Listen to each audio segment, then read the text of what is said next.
দোরগোড়ায় লোকসভা ভোট প্রচার শুরু করে দিয়েছে শাসক বিরোধী সব দলের প্রার্থীরাই।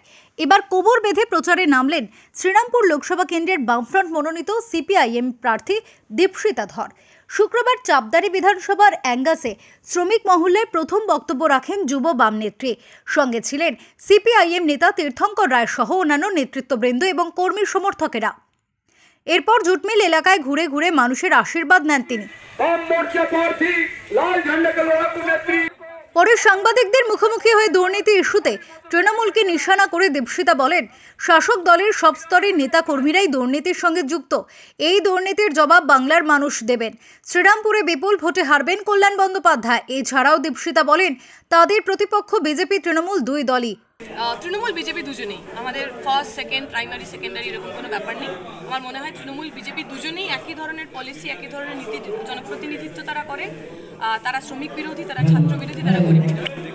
কলকাতার জমিতে রিয়েল এস্টেট তৈরি করা, দুর্নীতির মধ্যে দিয়ে সাধারণ মানুষের টাকা নিজের পকেটস্থ করা, এই করে তারা পশ্চিমবঙ্গের পুরো ব্যবস্থাটাকে পঙ্গু করে দিতে চাইছেন।